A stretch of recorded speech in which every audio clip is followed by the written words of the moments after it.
So let's start by settling the body in a stable, comfortable, upright position.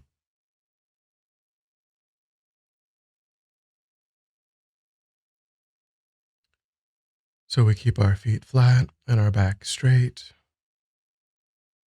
Our eyes are gently closed or slightly open, making sure that we're letting in enough light. We mainly try to avoid slouching or leaning, but we also try to avoid having unnecessary tension in the body.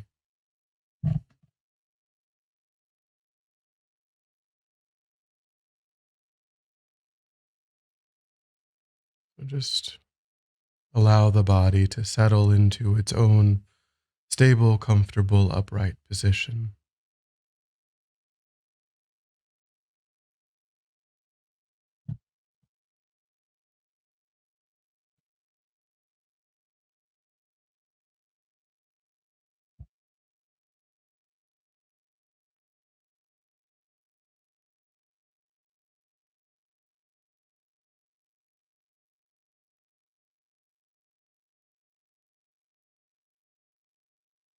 And then feel as though you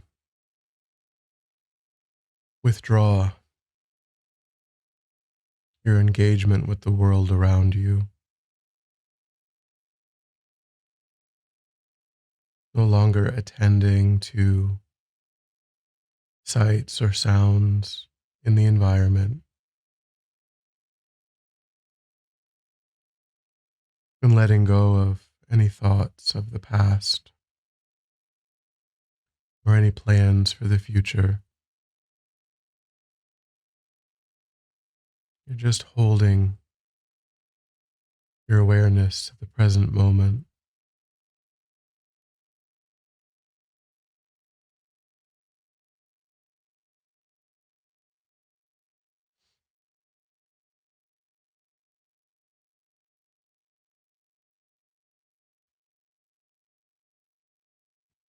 Start to use the physical sensation of the air as it passes into and back out of the tip of the nostrils to anchor that awareness,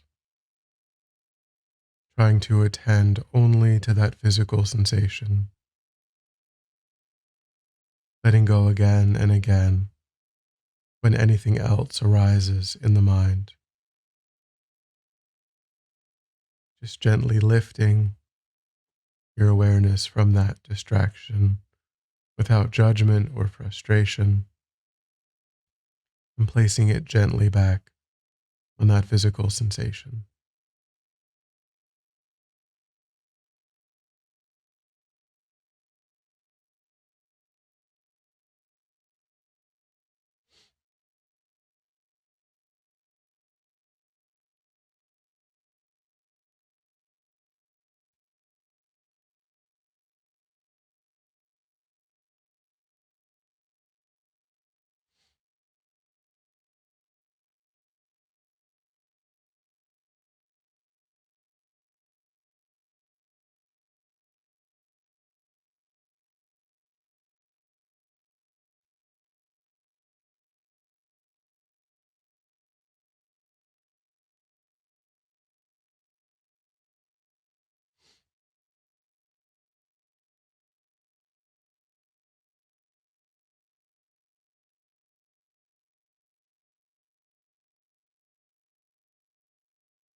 And then on your own, set an altruistic motivation for your time,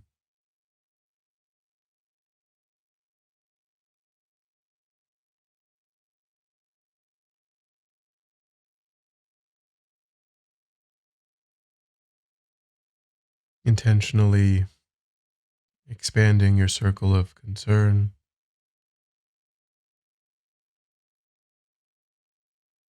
and seeing your spiritual practice as a method to gain new skills and new abilities to be of benefit to others, wanting to be of benefit to others,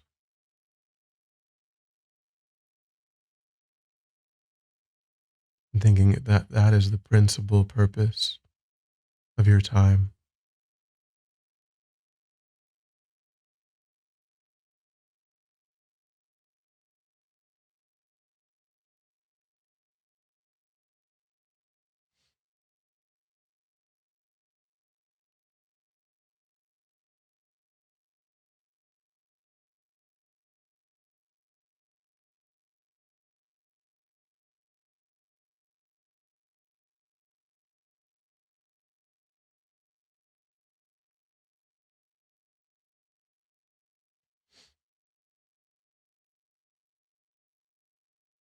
I thought we'd do a series of contemplations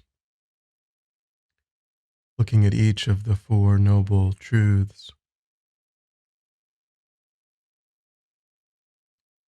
So, the first of the four noble truths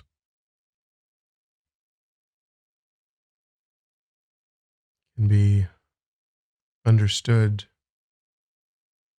as the ordinary approach that we have to life is continually marked by unsatisfactoriness.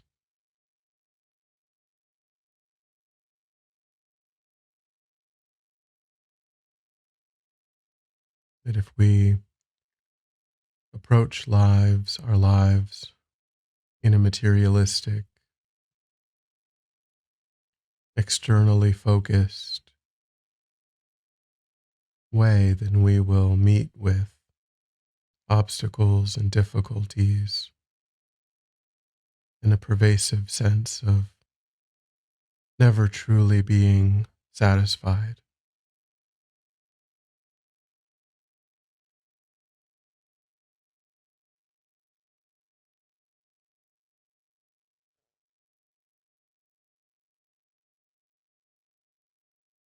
The three major categories where this unsatisfactoriness shows up.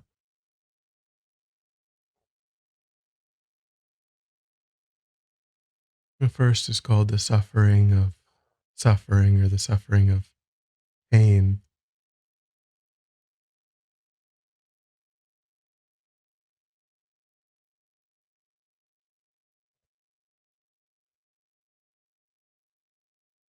So, in this category, we can think of all of the overt physical and mental dissatisfactions that we have experienced, we are experiencing, and that we will inevitably experience.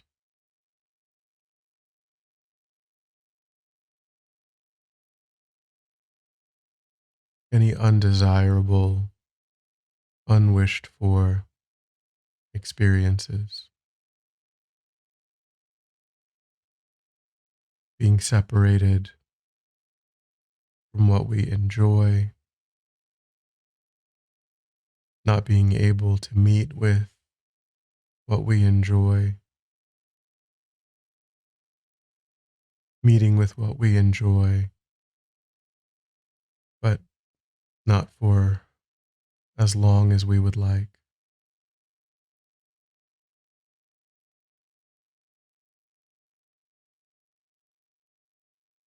Physical pain,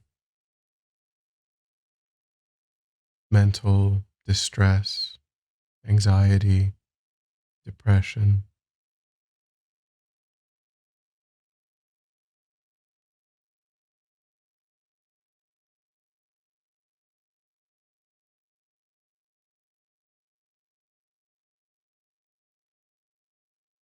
loss.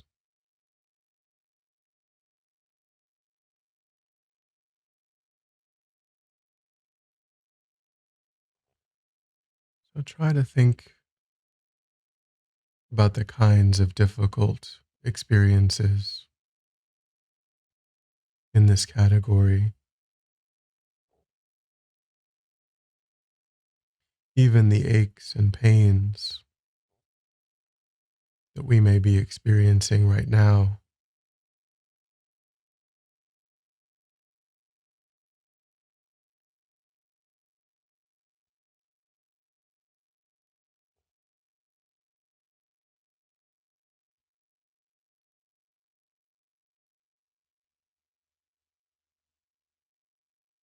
Try to see how consistently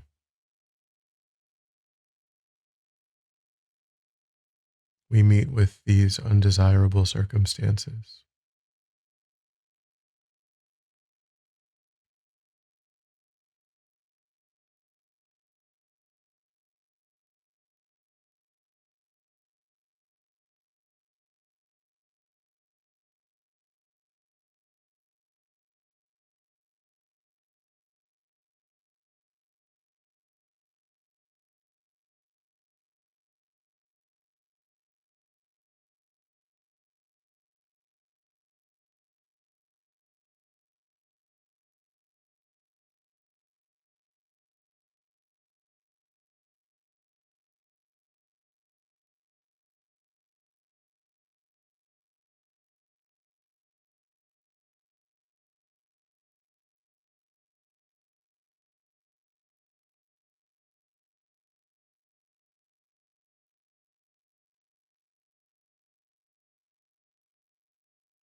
Perhaps an even more important category of unsatisfactoriness is the second category of changeable suffering.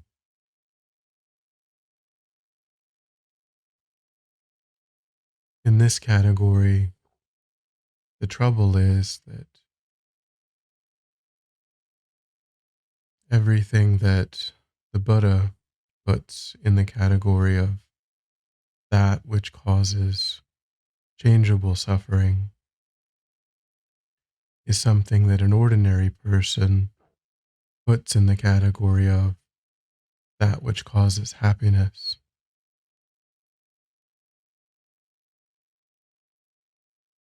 So we can think about everything that we do every day to try to experience some measure of contentment in a way that is focused outside of ourselves.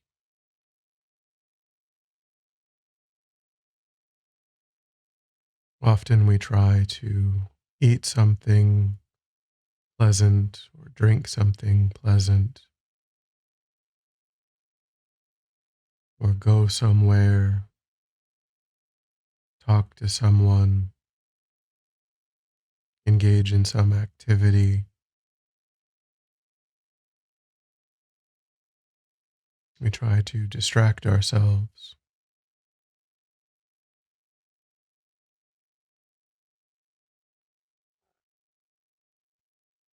But if we think about any one of these activities, we know that we have to bring it to a close before we get bored or frustrated, or we find that experience itself unsatisfactory. Our favorite food, our favorite movie, our favorite person, we can only engage for brief periods of time before we start to want something else, need some other experience.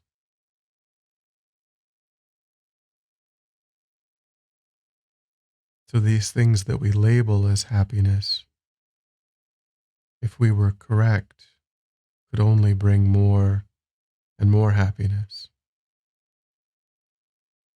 But the object itself becomes uncomfortable, becomes a source of boredom or frustration.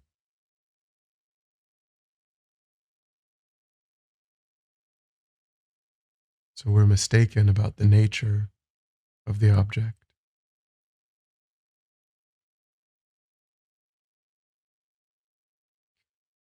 Look back in your own life over the past few months or years, last decade, and see how this is operating in your own life.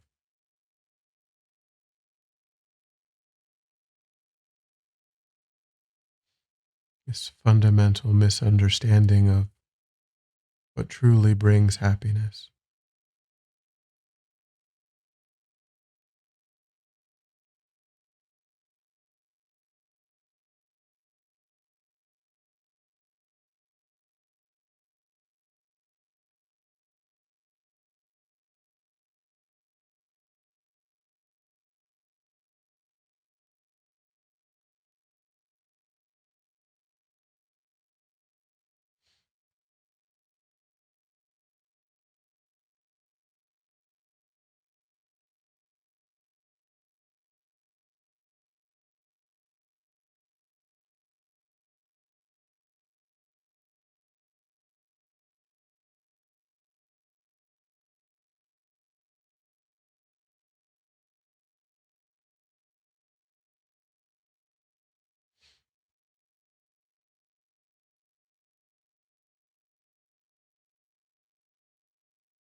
And the last category is called all pervasive suffering. And so there's no sentient being, no ordinary being who doesn't have to confront those first two forms of suffering. So there's nowhere that we can go or no kind of ordinary rebirth that we can take that won't be marked by those first two kinds of suffering. The only way out is through the path that leads to enlightenment.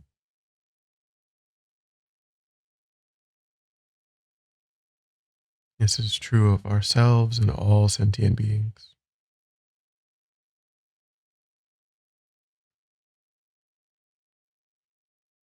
So try now to just develop a really strong wish to be free of suffering. We contemplate suffering not to be morbid, but to give rise to a resolve to put an end to it.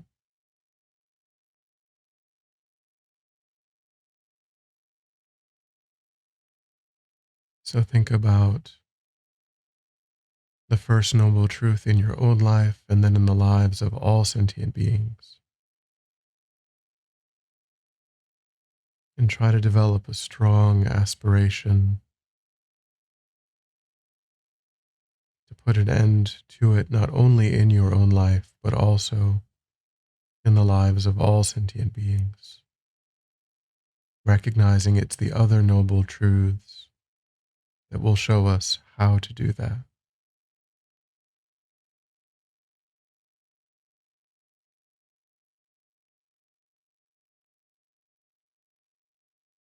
For now, just stabilize that very strong intention.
Then, when you're ready, we'll come back together.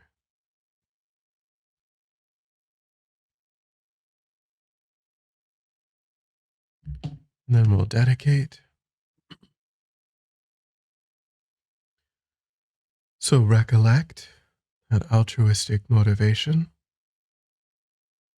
and think that you've created a lot of positive energy, contemplating the first noble truth and generating that strong wish to put an end to your suffering and the suffering of all sentient beings without exception.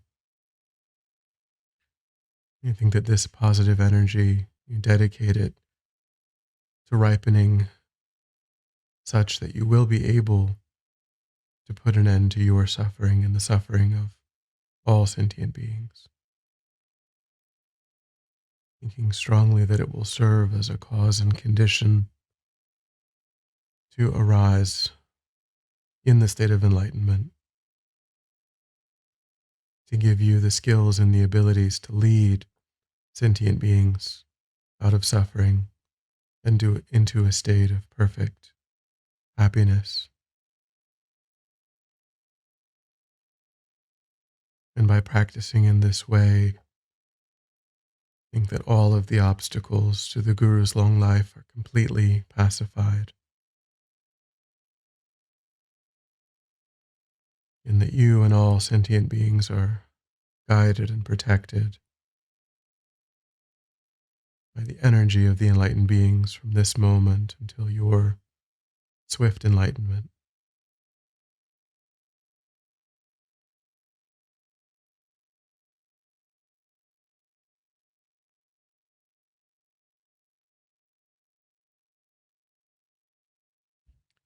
Thank you.